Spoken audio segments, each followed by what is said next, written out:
A Debate con Gabriel Camacho.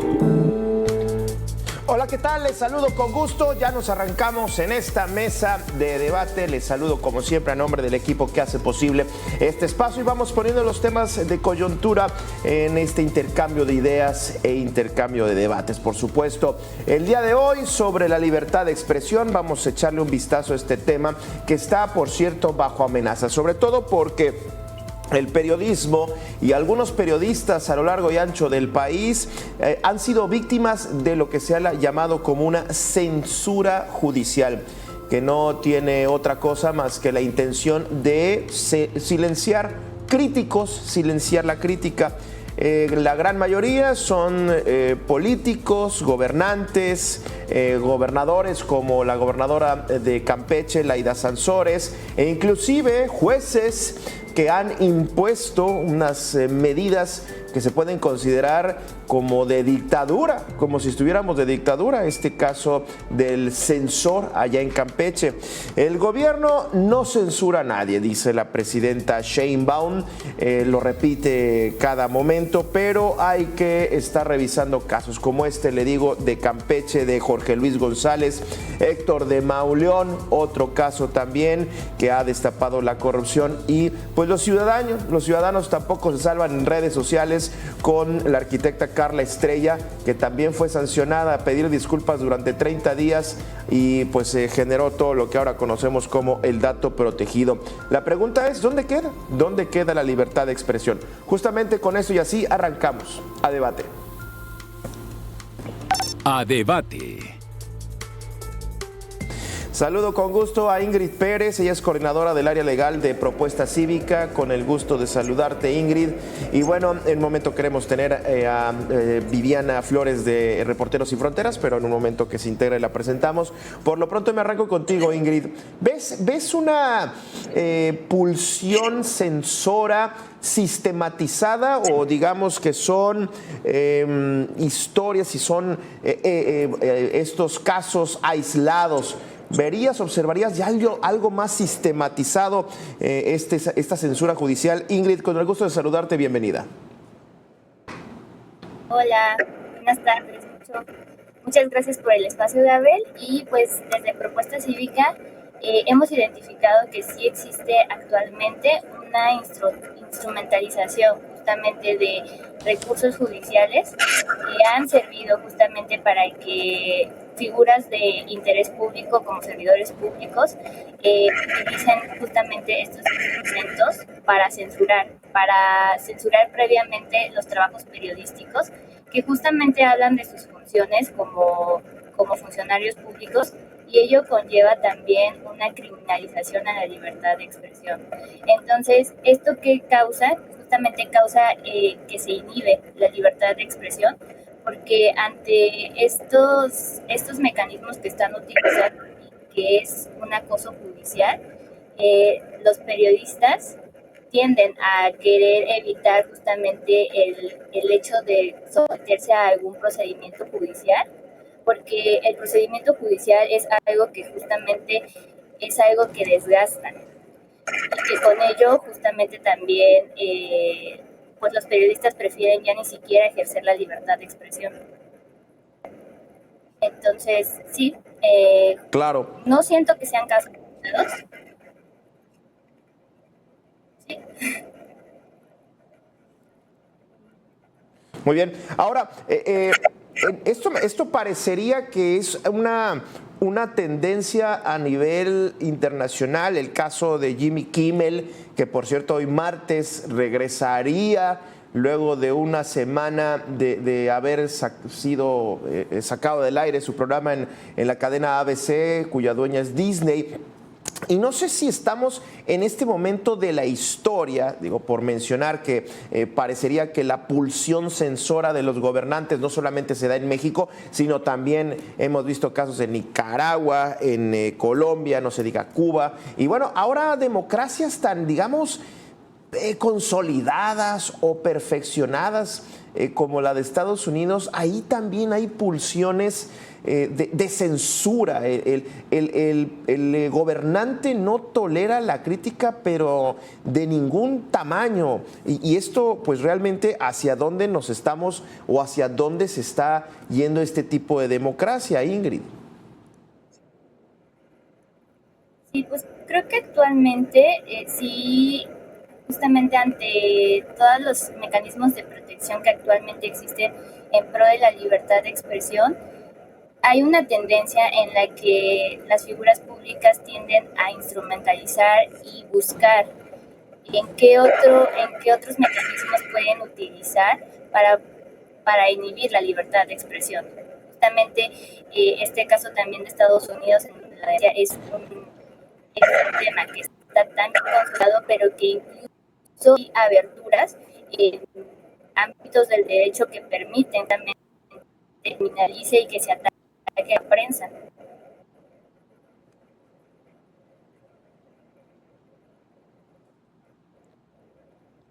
Claro. Bueno, sumo a esta mesa, Ingrid, sumamos a Balbina Flores, representante en México de la Organización de Reporteros Sin Fronteras, a quien también le agradezco que nos tome la llamada y que se sume a este intercambio de ideas. Balbina, le preguntaba y ponía el tema en la mesa si es que tú estarías observando una instrumentalización de esta censura jurídica o serían casos meramente aislados. Nos tenemos que preocupar. ¿Verías una instrumentalización como tal? Balbina, bienvenida. Hola, ¿qué tal? Muchas gracias por este espacio. Sí, yo creo que esto es algo que en los últimos años, no es de hoy, no es de hace un mes, se ha venido estableciendo como una práctica recurrente de censura, digamos. En el caso de México, esto es muy claro porque hay que decir que por ejemplo, de los 10, 11 casos que nosotros registramos en el mes de junio, julio, varios de estos casos, por ejemplo, vienen ya desde 2024, aunque las sentencias ocurrieron ya en 2025. Entonces, los casos que hemos registrado, digamos, son casos que ya vienen de años anteriores, aunque el 2025 también registró con el proceso electoral judicial varias demandas por lo que llaman violencia política en razón de género. Entonces sí, se ha ido estableciendo ya una práctica recurrente de demandas de este tipo, sobre todo en el marco de los procesos electorales, ya sea del Poder Judicial o cualquier otro proceso. Entonces sí, es una práctica recurrente. Ya. Oye, y vemos que se viene, Ingrid, 2027, un proceso electoral de renovación de gubernaturas, creo que son 19, si no me equivoco. Hay renovación de más de 2.200 presidencias municipales y ni se diga el tema de las diputaciones locales y federales. ¿Qué se puede esperar en medio de un proceso que entiendo sería el más grande hasta el momento, un proceso electoral? O sea, ¿qué podemos esperar? ¿Autocensura o en este caso ataques? Es decir, ¿hasta dónde el periodismo se va a tener que estar autocensurando? Ingrid. Esta figura de la violencia política en razones de género y ante este nuevo acontecimiento en materia electoral, creo que la libertad de expresión sí se va a tener que enfrentar a tener que tal vez adecuar un poco la forma en la que lo comunican. ¿Por qué? Porque ya ha habido varios casos, el de dato protegido es uno de ellos, en donde la libertad de expresión se ha visto estudiada, digámoslo así, por autoridades electorales. Y no es que nos vayamos en contra de la figura de violencia política en razones de género, porque es una figura que nació y que ha crecido y que se ha desarrollado en pro de las mujeres. La problemática aquí es que en este estudio que se somete a la libertad de expresión, a veces hay medidas cautelares que justamente representan una censura y que por ende es un ataque directo a la libertad de expresión. Entonces, en tanto creo que los mecanismos electorales no regulen en un primer momento cómo se admiten estas quejas por violencia política, lamentablemente lo que tendrían que hacer los periodistas y las personas periodistas es tratar de manejar un lenguaje neutro justamente para evitar que en la medida de lo posible sean denunciados por violencia política en razón de género. Sin embargo, también nosotros ahí identificamos que hay un exceso en cuanto a la determinación de medidas cautelares. Dato protegido es un claro ejemplo de que hay un exceso en cuanto a las medidas y en cuanto a cómo se resarce la vida política de las mujeres. Pero también hay una falta de estudio detallado para saber cuándo una queja es realmente improcedente y cuándo, más que atacar a una mujer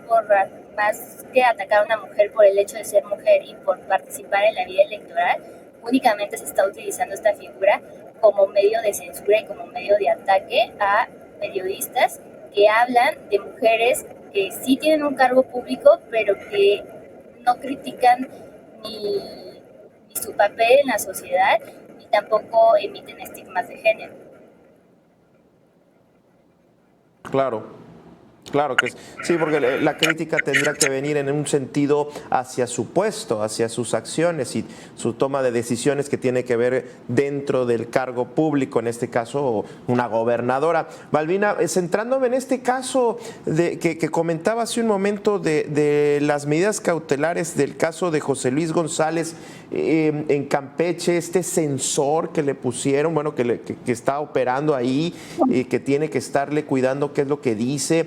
¿Esto de qué estamos hablando? ¿De qué tamaño de muestra nos da la censura? Es decir, ¿esto le abría la puerta pues a medidas cautelares que podríamos estar hablando de una Alemania del Este o una dictadura cubana? No sé, desde tu perspectiva, ¿cómo lo observas eso? Bueno, estas medidas cautelares en contra de Jorge Luis Sánchez, del periódico Tribuna de Campeche, digamos, es una decisión aberrante por parte del juez, ¿no? Esas prácticas, digamos, son cada vez más recurrentes, pero también más reprobables. ¿Por qué? Pues porque están estableciendo un mal precedente para la libertad de prensa en México. Hoy que vemos el caso de Estados Unidos, donde Trump establece que va a vigilar todas las publicaciones que hagan los periodistas en Estados Unidos, pues estamos nosotros viendo esta situación ya en Campeche, lo cual nos recuerda, ahora que veo la imagen de Porfirio Díaz, solo en esas épocas de la revolución, donde esta práctica se utilizaba para detener a periodistas o a escritores que expresaban sus críticas hacia los políticos. Creo que lo que hay que destacar aquí es que el tema es que los políticos y las políticas cada vez son más intolerantes a la crítica, ¿no? Y no aceptan o no saben o no quieren saber que los políticos cada vez más están expuestos a la crítica pública y ellos están, eso es parte de lo que establece la Comisión Interamericana de Derechos Humanos,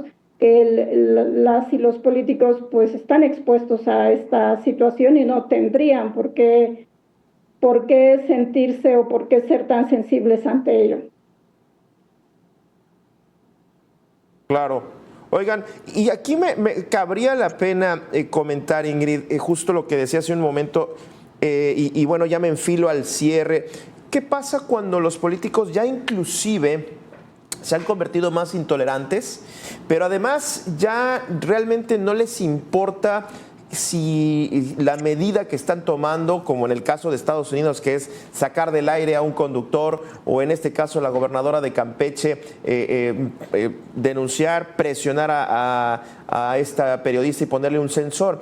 ¿Qué pasa cuando ya el gobernante realmente rebasa esa línea digamos, de ética, digamos, del establishment político y simplemente se desenmascara como un censor, como una política en censor. Es decir, de esto a esto vamos a estar lidiando, con esto vamos a estar caminando, porque parecería que ya no hay pudor, parecería que ya se acabó el pudor, Ingrid.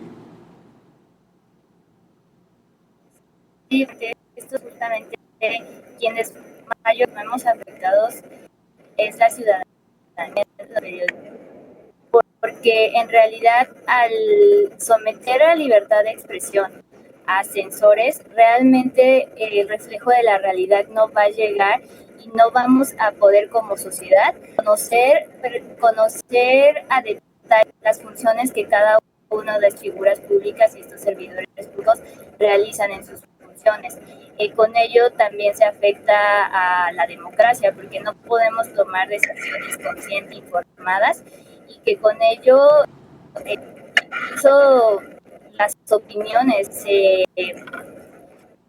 digamos que se tornan en un sentido en el que el mayor beneficiario van los servidores públicos, quienes van a poder construir y formular la realidad a como ellos lo están autorizando, a justamente aprobar y poder difundir informaciones que se aprueben y que estén sometidas justamente a lo que únicamente ellos quieren que se sepa.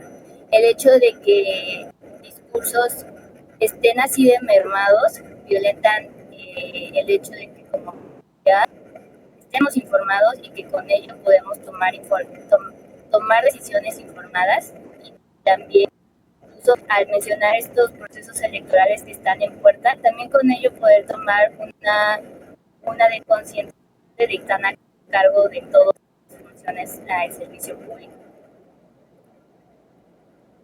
Claro, claro.